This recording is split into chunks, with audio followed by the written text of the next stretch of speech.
some more advanced historical perspective on the Holocaust. And, we're all, unfortunately, broadly familiar with the events that transpired between Hitler Maximov's rise to power in 1933 and, of course, the awful destruction of human life that occurred in the context of the Second World War, of which Jews were, of course, primary targets.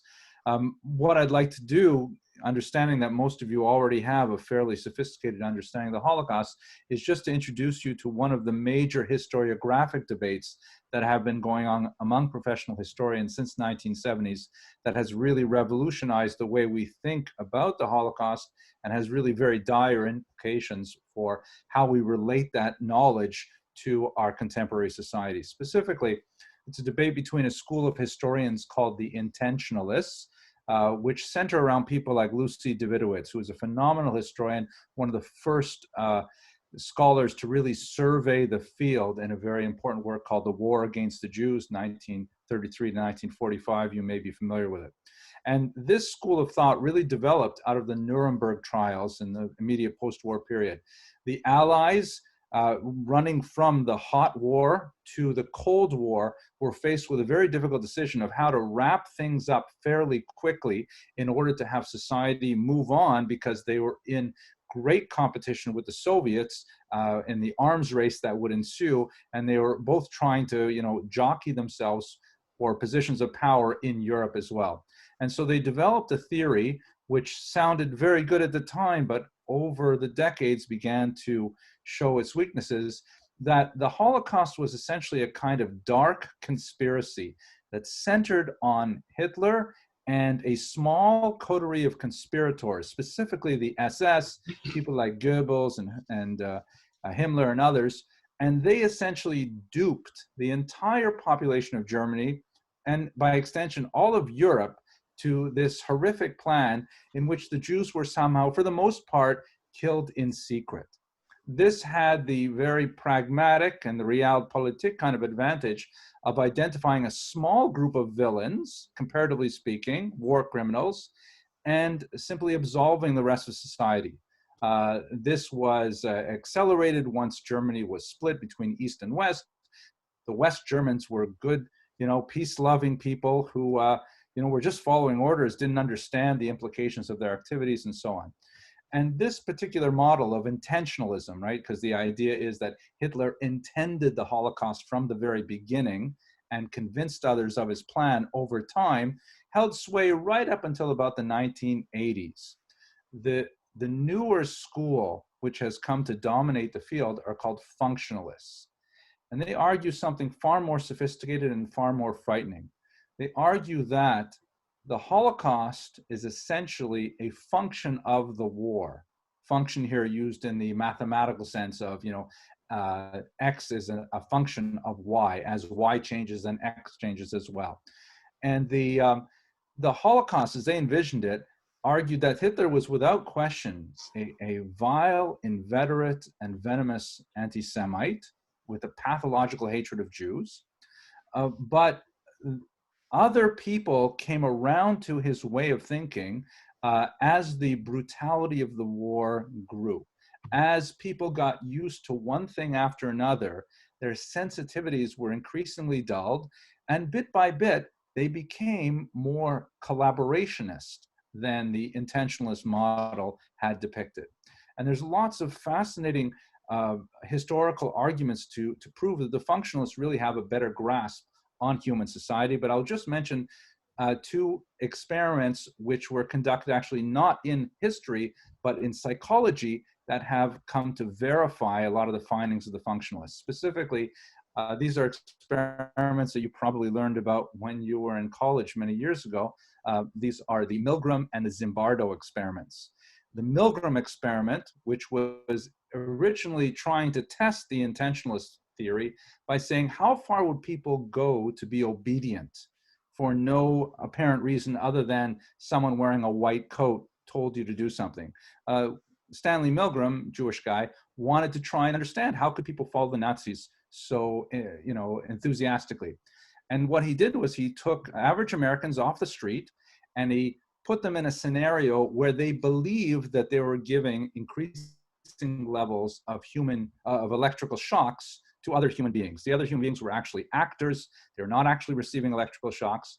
But what happened is that Milgram discovered that 2/3 of average Americans in New Haven, Connecticut in the 1970s were perfectly willing to murder total strangers without ever having met them before.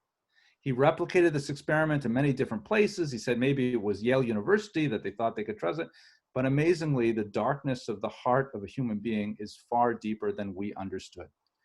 Zimbardo, another Jewish psychologist, this time on the West Coast, wanted to see what would happen if you placed people inside a kind of prison camp environment.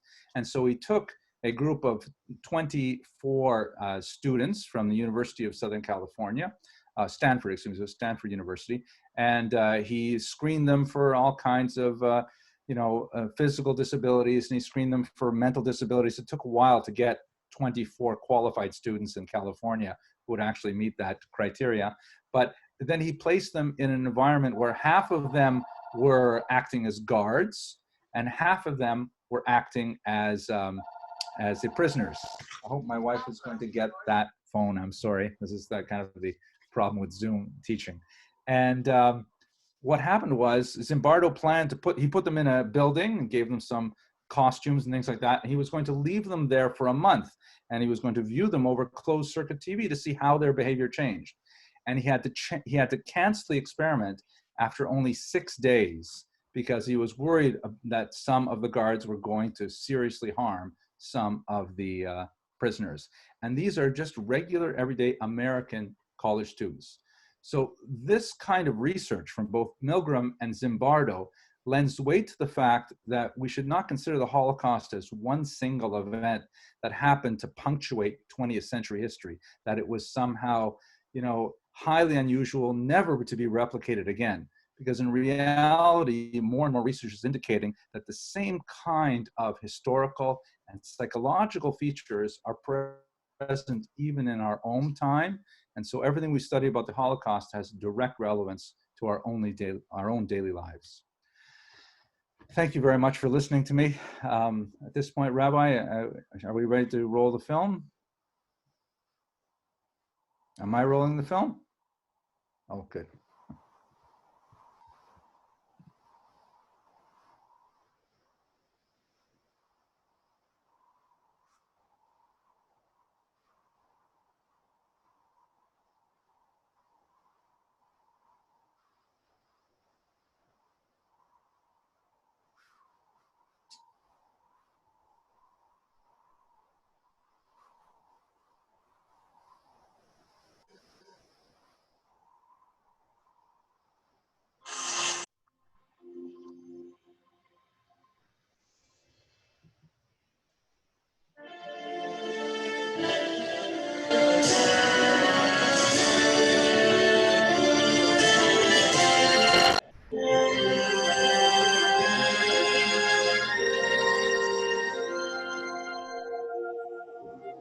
The Holocaust was the Nazis' attempt to murder the Jewish people, first in Europe and ultimately everywhere in the world if they could, based on their racist anti-Semitic ideology, which saw the Jews as an ultimate evil.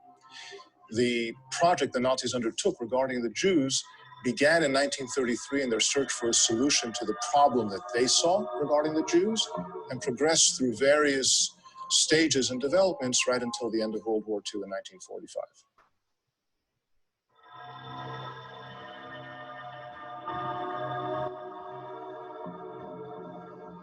1933 was a critical turning point in history and in the history of the story of the Holocaust. The Nazis came to power via democratic means and then proceeded to use the machinery of democracy to dismantle democracy and ultimately to pursue those whom they defined as their archenemy and the ultimate evil, and those were the Jewish people. At the time the Nazis came to power, there were approximately 16 to 17 million Jews in the world, of whom there were about 9 million in Europe at the time, and in Germany itself, approximately 500,000 or slightly more than that. According to the Nazis' racist, biological, anti-Semitic view of the world, the German people, who were part of the Aryan race as they defined it, were the epitome of mankind. They were the most creative, the most cultured, the best in their spirit. They contributed the most to humanity. They were the builders of culture and society. And in that view, the Jews were the exact opposite, the inverse of humanity. They were the destroyers. They were the parasites. They were the devil incarnate, as the Nazis viewed them. They described them as microbes or germs that destroy the human body from within. And as such, the Jews, as a not quite human creature, but in human form, posed to the Nazis in their sinister power that the Nazis imagined the greatest threat to Germany and to the world.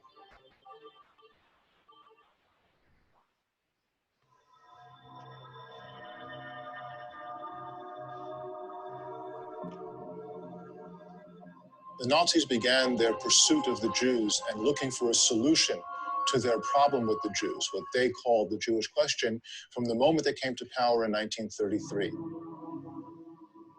They looked for ways to separate the Jews from German society and the economy and politics, in civil society and culture and in everything. They boycotted the Jews, passed laws against the Jews, disenfranchised the Jews, kicked the Jews out of citizenship, and tried to force the Jews to emigrate from the Third Reich as a way of relieving Germany of this threat that the Nazis imagined.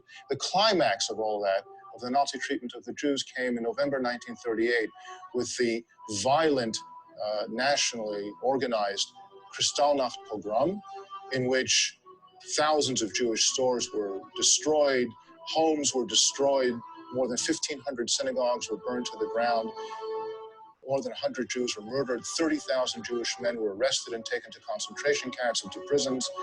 And this pressure on the Jews to leave, to be separated from society, continued and pushed the Jews. Indeed, many were leaving as time went on, looking for places to go. In the course of the pre-war years, 1933 to September 1939, approximately half of the German Jews actually left Germany, some 250,000. Unfortunately for many of them, they ended up going to neighboring countries and being caught. Those who managed to get further away, of course, ended up saving their lives, although they didn't exactly know that that was the issue when they left.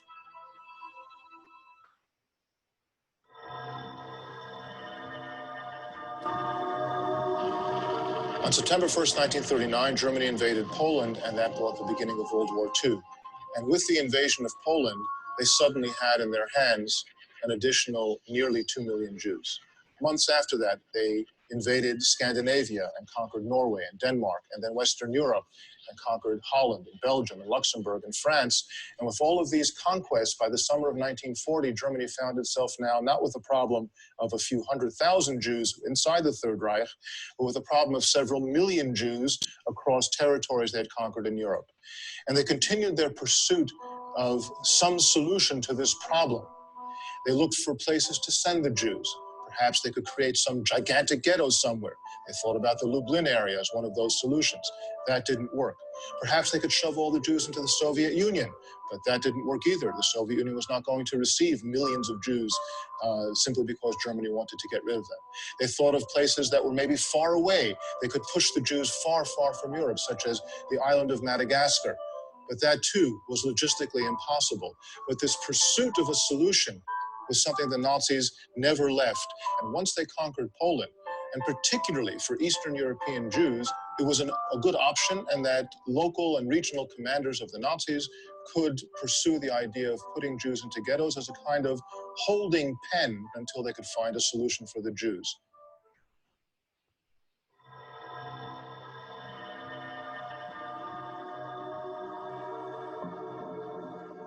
On June 22nd, 1941, Germany invaded the Soviet Union in an operation that was codenamed Operation Barbarossa. In this invasion, they reneged on their peace treaty with the Soviet Union that they had signed in August of 1939.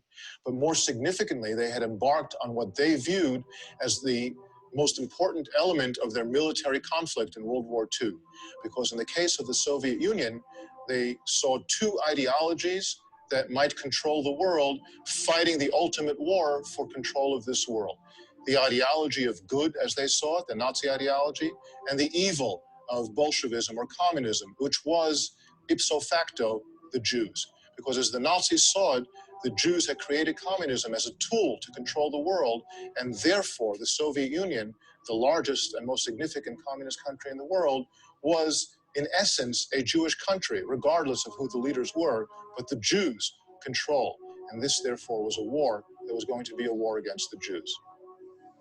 This was not going to be a war that would be fought according to the regular laws of war. Ultimately then, this was a war that was going to include massive murder on a scale unknown in history before that.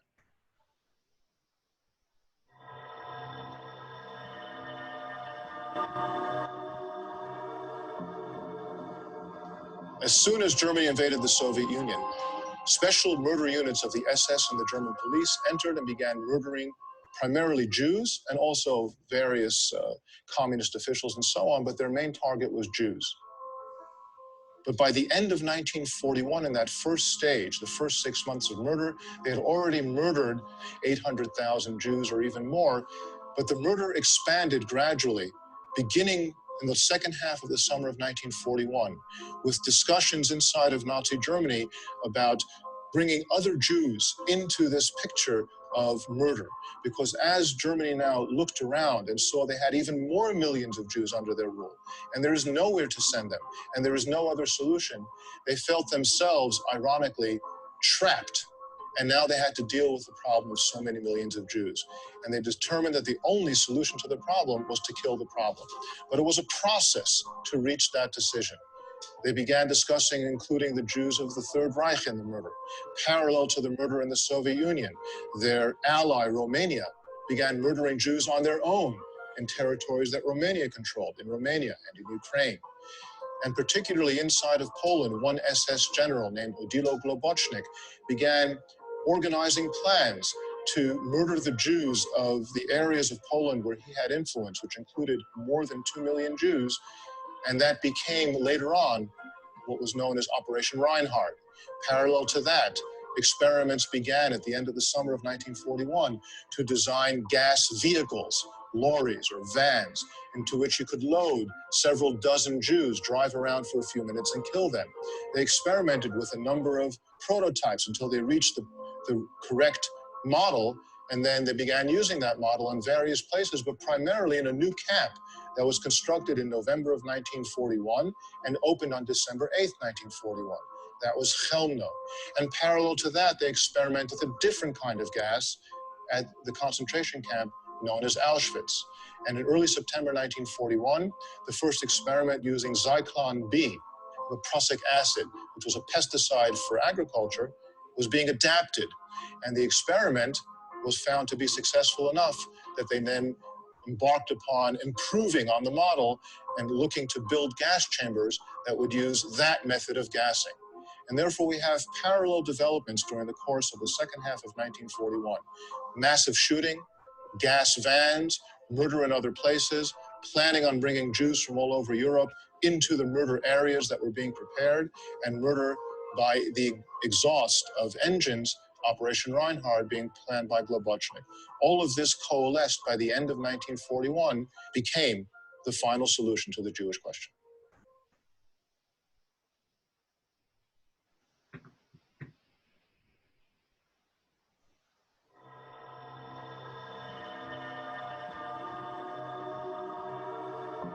By the end of 1942, the Germans had already murdered millions of Jews, but there were still remaining before them many Jews, more millions, all over Europe and North Africa, whom they wanted to capture and to bring to the murder centers in order to kill them.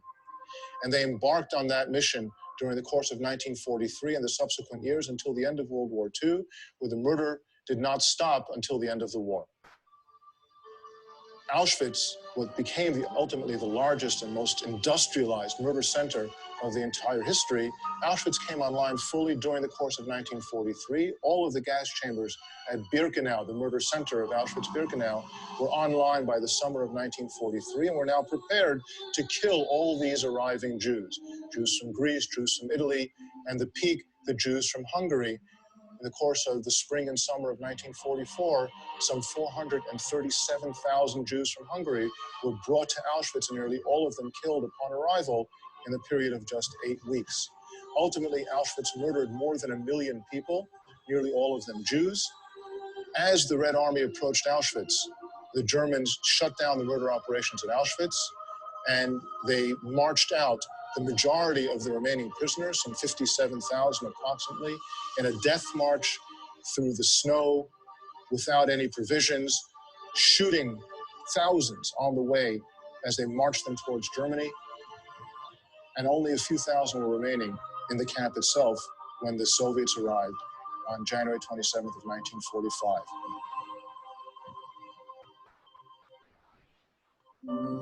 So if we come to sum up the Holocaust, we can say that the Nazis achieved some of their goals, but they did not achieve all of their goals. They murdered 6 million Jews. The Jews have never replenished their numerical numbers. If before the war there were between 16 and 17 million Jews, at the end of World War II there were fewer than 11 million. And today, at the peak of Jewish growth since World War II, there are approximately 13 million Jews in the world. They seriously damaged aspects of Jewish culture in Ladino and Yiddish and other things.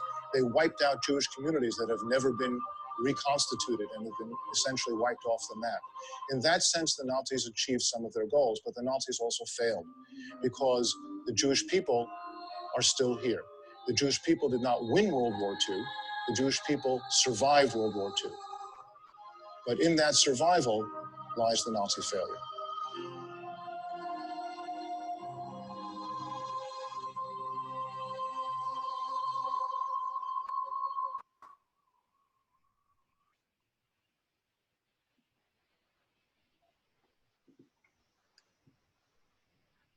Puts things into perspective.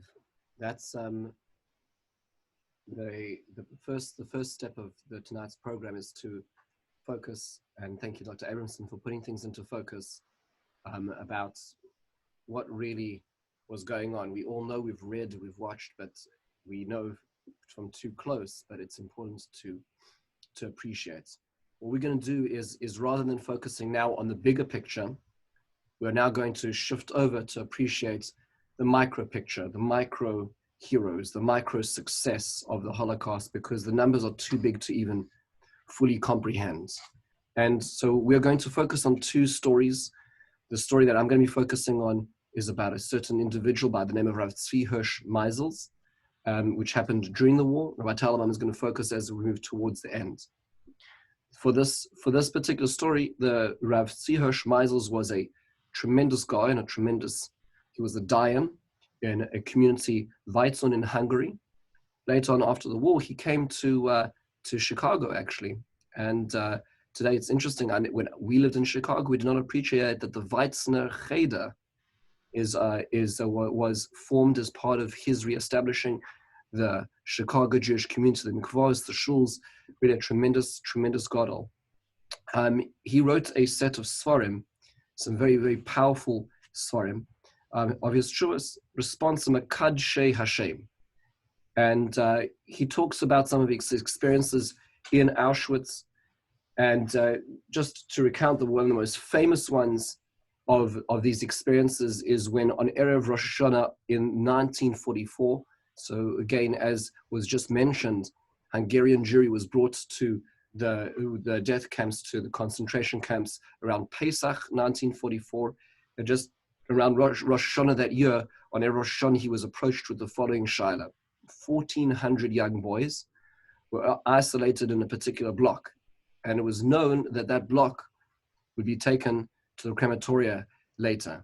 And a fellow comes to him and asks him, he says, Rabbi, my son, my only son, is among those who are there, and I have the ability to be able to switch him out.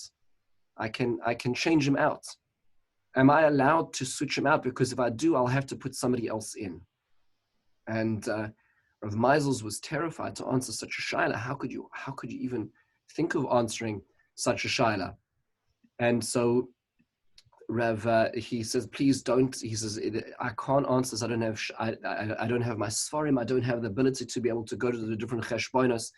He says, if you're doing it at a different time, if they would release one and then you'd put in another, maybe room to be made, but I don't have enough to be able to research it. Please release me from the shaila. And he said, Rebbe, you're the only rabbi here. I only have a few minutes. is there grounds or not to be able to switch my son? And he said, I can't answer the shaila. I don't have the ability to answer the shaila. And he said, if you're telling me that you can't answer, it means there's not enough halachic grounds to do it. The man said, and so he said, no, I'm not saying that, but I can't answer the shaila. The man says, what you're telling me is that there's not enough grounds in halacha to be able to switch my son.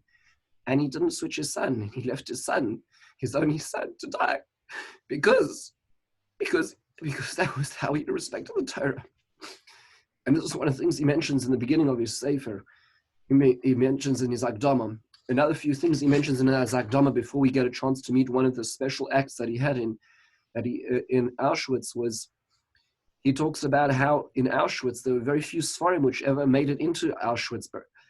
He says, however, there were a few miracle Sfarim which made it into Auschwitz. He mentions in his Akdama. He says, Nimtza Auschwitz, kama sifrei Tehillim, b'tfus kotam im pirush tefillah l'Moshe, with pirush tefillah l'Moshe, which is actually the pirush of Rav Moshe Teitelbaum, the Av based in, who was his great grandfather.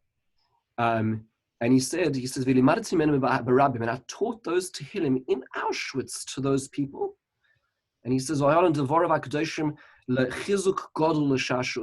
was a great chizuk to hear his words in the camp.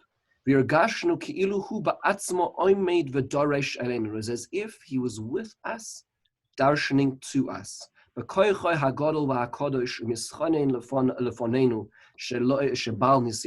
we shouldn't give up. Another thing he mentions is in his Akdama, he quotes, as we were talking about Gulas Mitzrayim, when Paro refrains from giving the teven, the straw to the bricks, he says, Lo sifun lo seis teven. Don't give any further teven. If you look at the way the word lo sifun, do not continue giving the teven, the straw, in order to be able to make the bricks. There's an extra aleph in that word. It's loy taf aleph pei vov nun. The aleph is not necessary. And he quotes the Rebbe Rav Mendeler of Rimanov, who says the most beautiful insight. And he says, you know what it was? You know what they said you're not allowed to do? You're not allowed to congregate. You're going to all be alone. You're going to all be in your houses. And because you're alone, that's how you'll suffer. And he says that was one of the hardships which Paro imposed upon the nation of Israel that year in Mitzrayim. And therefore, he says, one of the Geulos of Mitzrayim is being able to come together again. And I think just reading his Hakdama is such a powerful parallel to thinking about that perspective this Pesach as we come out of Pesach. We're going to have a little bit of perspective of one of the many, many, many acts that this holy individual did throughout the war. We're going to now turn to the screens, and I invite you into this very special story.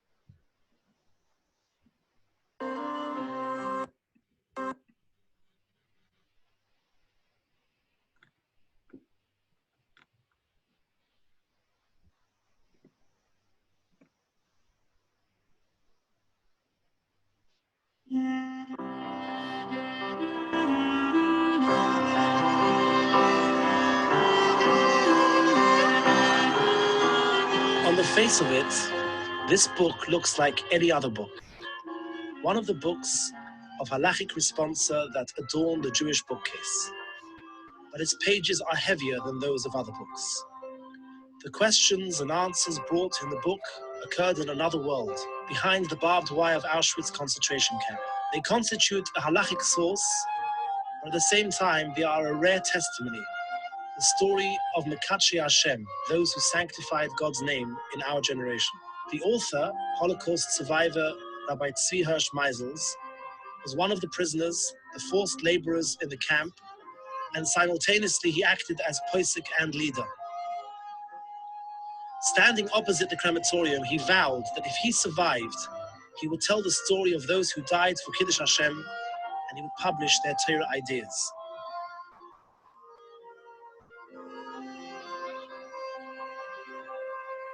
Rabbi Meisels is one of the Dayanim of the Weizen community in central Hungary, and he was known as a great Torah scholar, Posek, and Rosh Yeshiva in Weizen. His reputation spread throughout the Jewish world because of his replies to halachic questions.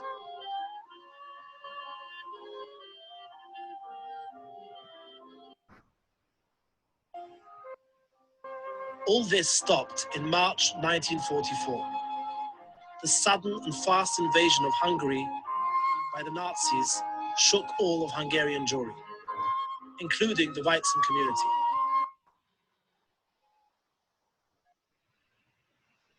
The Jews were driven out of their homes to assembly places or packed into local ghettos for a short time. And from there, they were deported to one destination, Auschwitz. The trains rolled on day and night, and within about 8 weeks, more than 400,000 Jews were murdered, men, women, and children, about half of Hungarian Jewry. Among those sent to Auschwitz were the splendor and fruit of the communities. Thousands of young boys, including yeshiva students from yeshivas throughout Hungary, who were taken straight from their homes and places of study.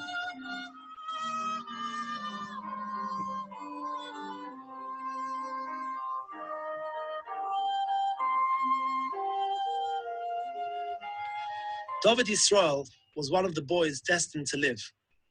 Knowing how to speak German, he was chosen to work in the gypsy camp, where he was employed in the sick people's block. His work allowed him to look after himself, to save his father, and to help other prisoners. One night, he awoke in shock. An unknown figure was standing next to his bunk. A gaunt figure in the striped clothes of Auschwitz, but with flaming eyes. Who pitoom dofek. Jingale, ik wil met de ren. Die is David, ja. Ik wil met de ren. Weer zentje, daar kom ik beleiden. Zo terug ben er Weizener daaien. Zo laat het van mij daaien, zullen je een beetje der geld zat. Als hij niet hoort, zo hij het om aan, bij die zaken, bij die schoenen. En je dit zijn omgezet, moest morgen de nacht is zeker. Ik kom je dus, maar je zoekt dat ze zeker zo aan zeker. Moest kan je gaan helpen. Zoekt je kent maar helpen. Je kent maar helpen. Ik wil God macht dat zeker. Hier ook macht dat zeker. God macht dat zeker. Vrijnis, God macht dat zeker. En ik wil, als we daarover zijn met 2 brood verleggen mischen. Nog een van wees, je doet een wees. Een wees dat je als een schlis. Hoe je dat mocht zien, roesten met 2 brood en dan zoekt het zich nog een brek hadden, geef maar lek, ze van de brochen. Nog maar hebben we het naaien gehad. Maar het naai, zat er ook ergens in de zoeken. Lolo, atapatu, ratalo, gaya, maar die hebben het naaien gehad. Iemand had ook ergens in, jezelf. Amen, zij maar gezind.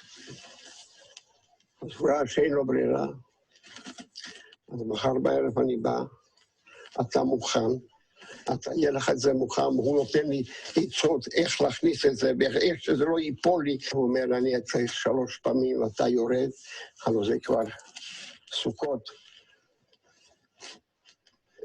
אין לבנה,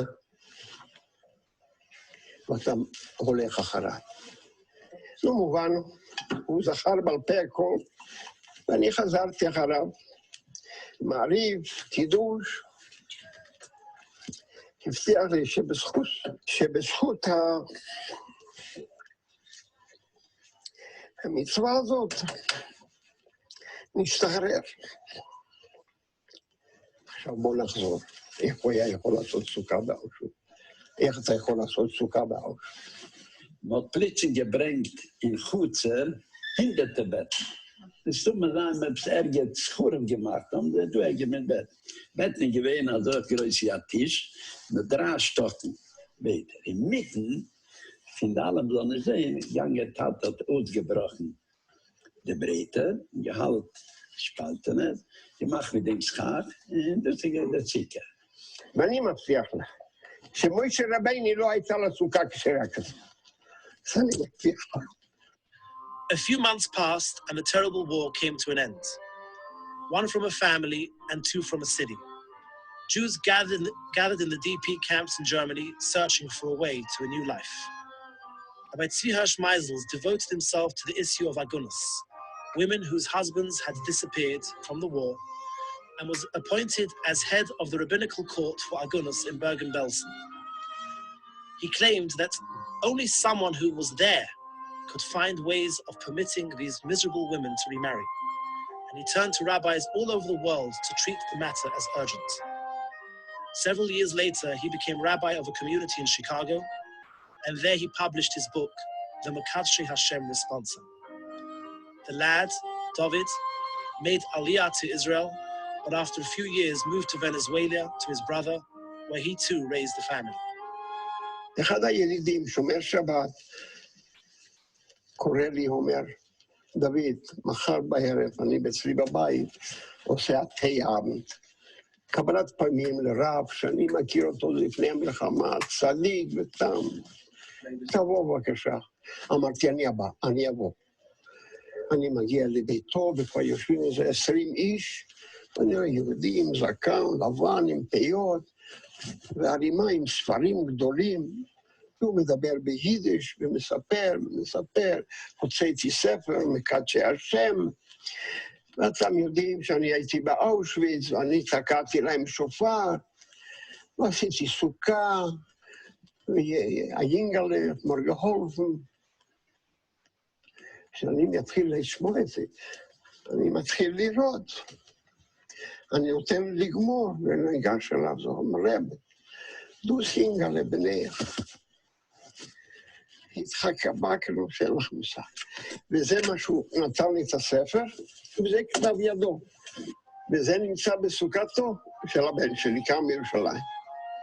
This is the page of the book which adorns the sukkah of the Israel family. A medal of honor for a young boy and his rabbi, the Dayan, and a medal of honor for the Jewish people, who has these as its sons.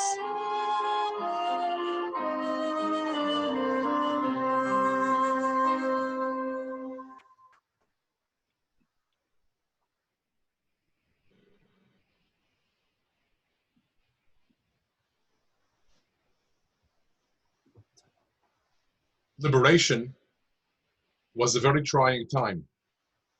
From the moment that one was liberated, from the moment one realized that one was liberated, for liberation was not something in any organized fashion. The virtual opposite of had all that organization, the virtual opposite of all that had been so well and tragically organized in the performance of the destruction of the Jewish nation. In the aftermath, liberation was and began with absolute chaos. Most of those liberated didn't even know they were liberated for hours. The Nazis simply shied away, fled slowly, some continuing atrocities even as they fled. And so in so many instances, there was great danger ahead for those who were liberated. The story we are about to hear about, the story of 2 people whose lives intersected just at that critical moment of liberation, is a story where 2 people had huge impact on each other. And we have to ponder and consider which of the 2 had more impact. There are going to be 2 people we're going to meet. Consider as we listen to their story, who was more meaningful or who was more impactful on whom.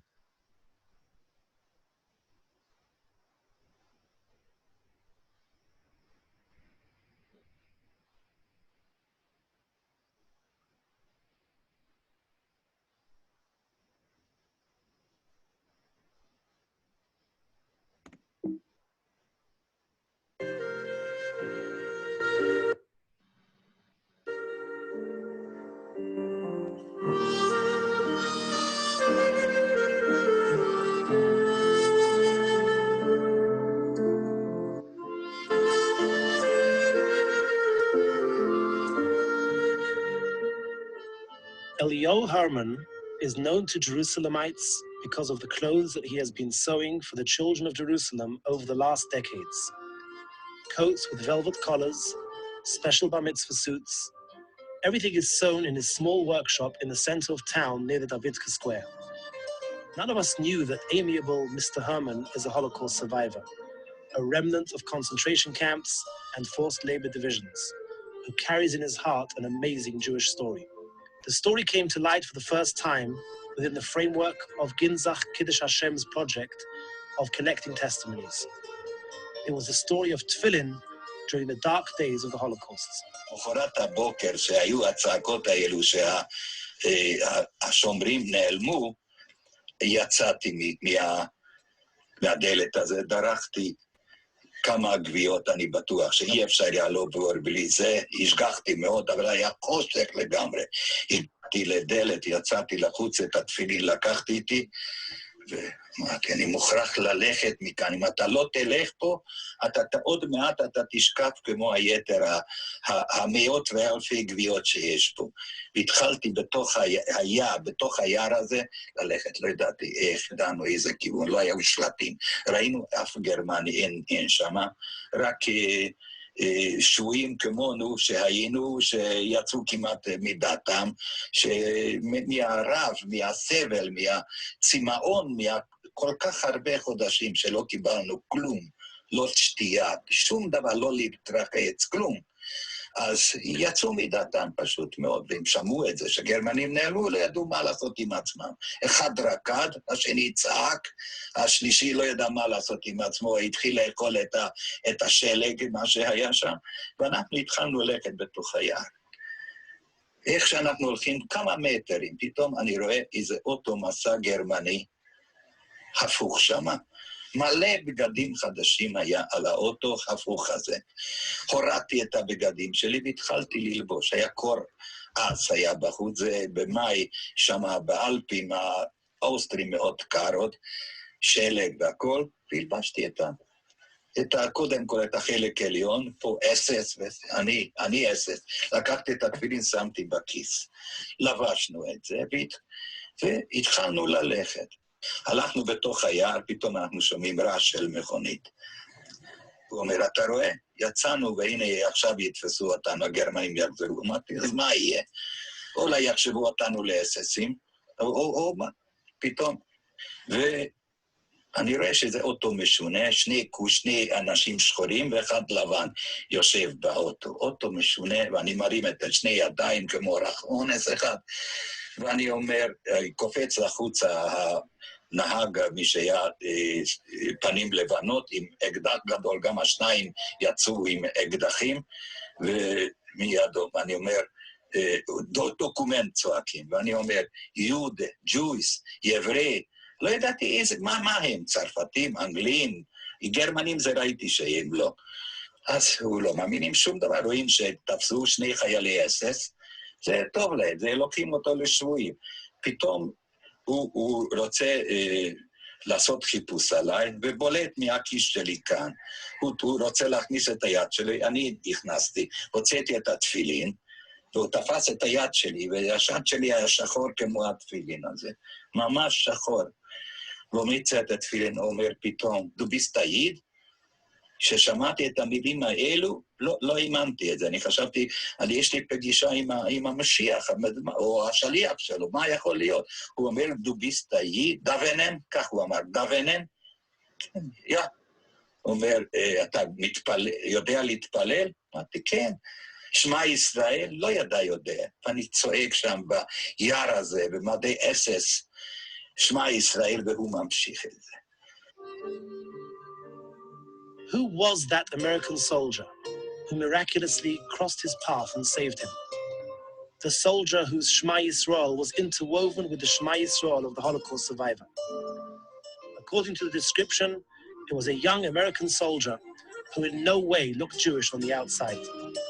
For many years, Mr. Herman carried in his heart the puzzle of the soldier's identity.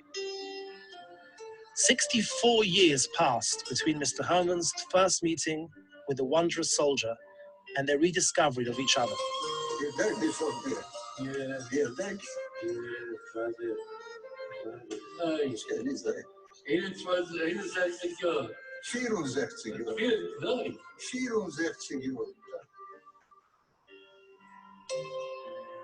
In 2009, it was discovered that the young soldier is today also a resident of Jerusalem. In Jerusalem's Sorotskin Street lives Rabbi Birnbaum, author of Lieutenant Birnbaum, the book in which he described his experiences as a Jewish soldier in the American forces. Ginzach Kiddush Hashem arranged a dramatic meeting between the two, a moment of closing a very special circle in Jewish experience. These were moments of common memories, of connecting forgotten fragments, and of stories marginal to the central narrative, that of the Tefillin.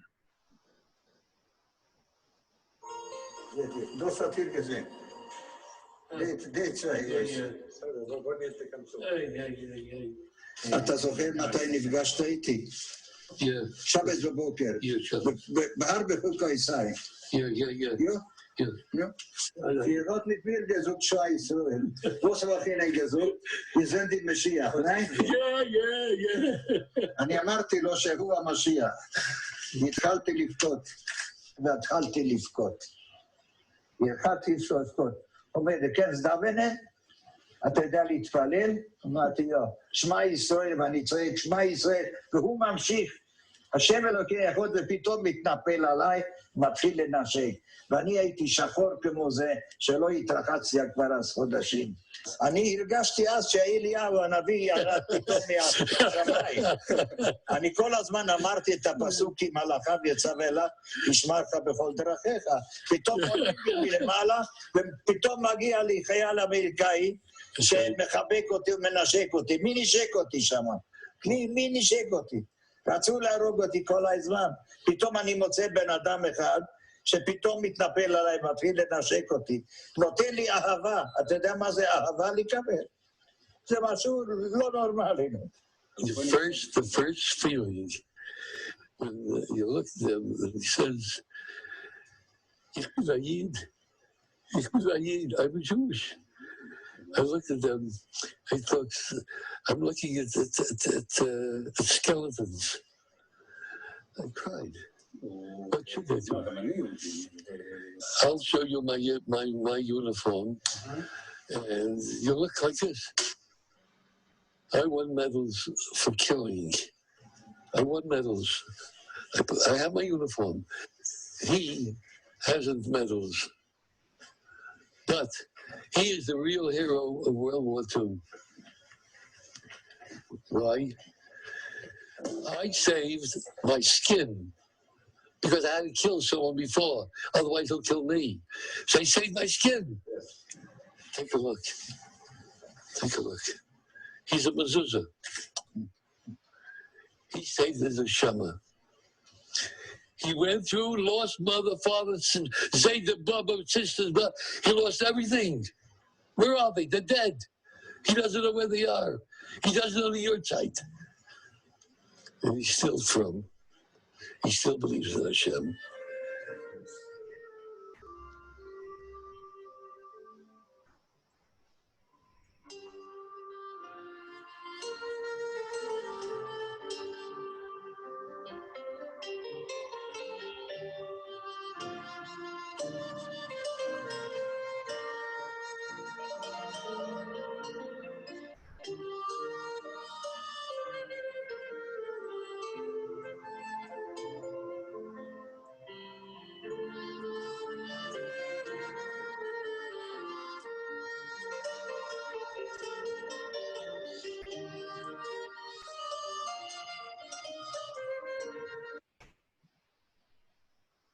All Jews have one shared destiny.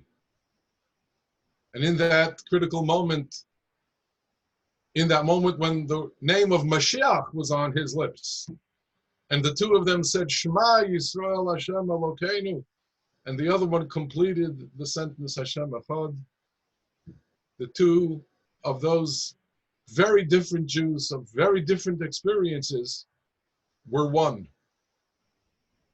They were forever one, shared destiny. And then the question, which of those two had more influence on the other? And it's quite clear that one liberated, helped, assisted. Of course, Lieutenant Birnbaum was wonderfully important to him. But that Yid, that tailor, perhaps had even more and a more profound influence on Lieutenant Birnbaum than Lieutenant Birnbaum had on him. I knew Lieutenant Birnbaum. We davened together at the Tzirei Agudas Yisrael. And by the way, he was a real young Israel product. Lieutenant Birnbaum grew up and in great measure grew up as a religious Jew and continued with his learning, all thanks to the Young Israel of Nulatz and Rabbi Shurkin. And he eventually worked for the Young Israel. He was in the Young Israel office and then in catering in what was at that time the first original Mozon. Back in the good days, over 60 years ago. Lieutenant Birnbaum was profoundly influenced by that Jew and by that moment. Shared destiny is such that we, Am Yisrael, if we get it right, in good times and in better times, no matter what HaKadosh Baruch Hu deals out, whatever he meets out for our sake, but if we stay together and we grow together, and we say, Shema Yisrael Hashem Elokeinu Hashem Echad together, then we will indeed see that day when Mashiach comes, just as he envisioned it, just as he felt it at that moment of liberation. We'll have liberation together from all sorrow, from all anguish. We'll have Geula. We'll witness the redemption together in Mitzvah.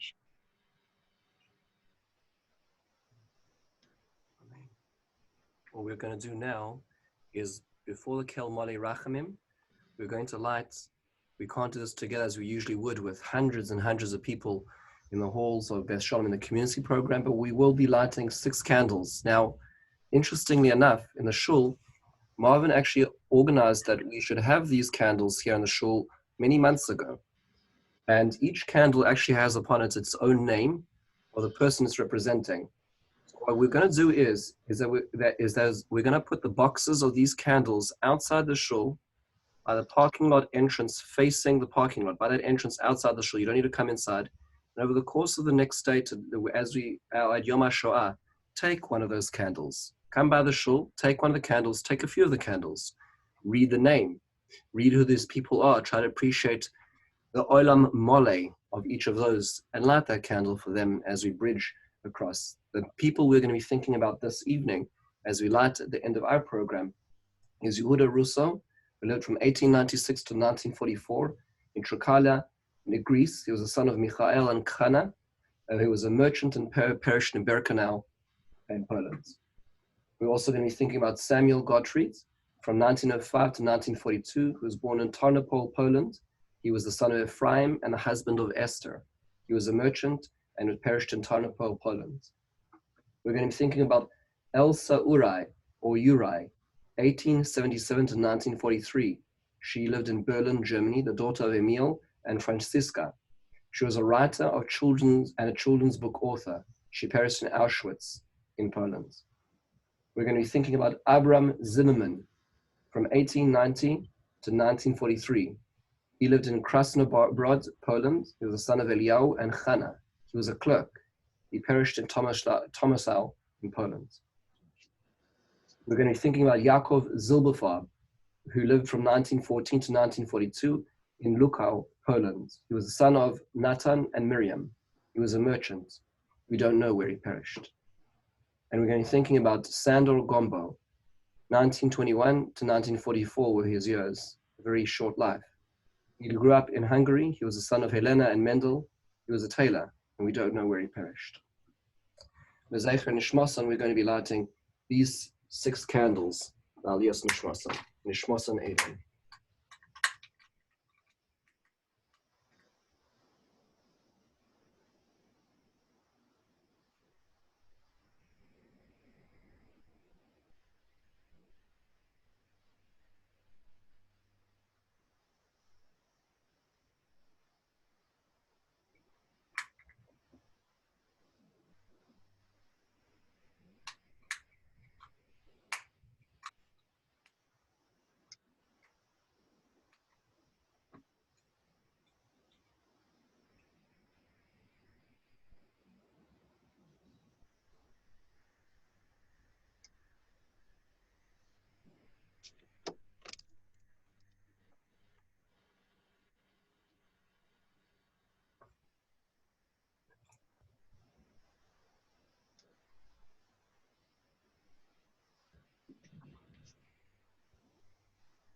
Chabad Rabbi Talmud.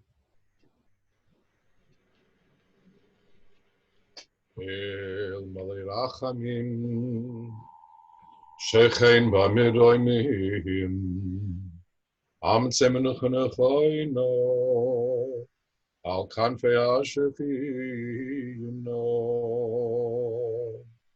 B'Mahalois Kedoshim Utzehoirim Kezayer Harakiya Mazidim Es Nishmois Sheishes Milyonei HaYehudim Chalalei HaShoah Shenehergu Shenishchetu Shenisrefu Shenisrefu Al Kiddush Hashem B'yedei Hamratzchim HaGermanim V'oizreihem Mishor Ha'amim Lochein Baal Harachamim Yastireim B'seisek Nafav Li'olamim V'yitzror Yitzror HaChayim Es Nishmoiseihem Adonai Hu Nachalosam Gan Eden Tehei Menuchasam V'yamdu L'goyd Ralam L'keit HaYomin V'noimar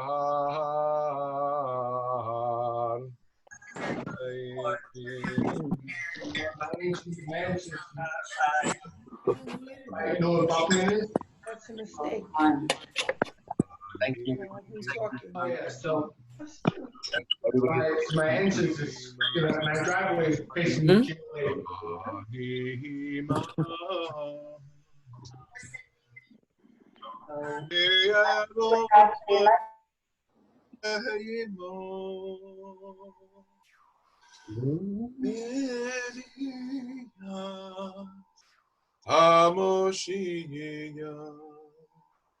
Vinyas Moshiach Ani Amin Yafali Sheyismamena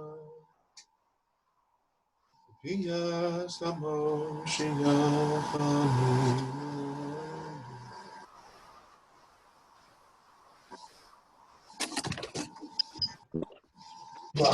He could be in the shul by himself. That don't you think? Thank you, Rabbi. Tell Rabbi, tell him thank you. Rabbi, thank you very much. Thank you. Yeshua's V'nechamos. Thank you, Rabbi Trump, Rabbi Abramson, Dr. Abramson, Rabbi Trump in Chicago. Thank you, Shkoch. Yeshua's V'nechamos. Thank you very much. Nice, Shlomi. Good night, good night. I'm glad you got. Good night.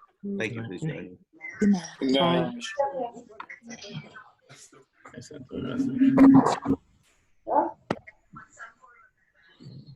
Yep.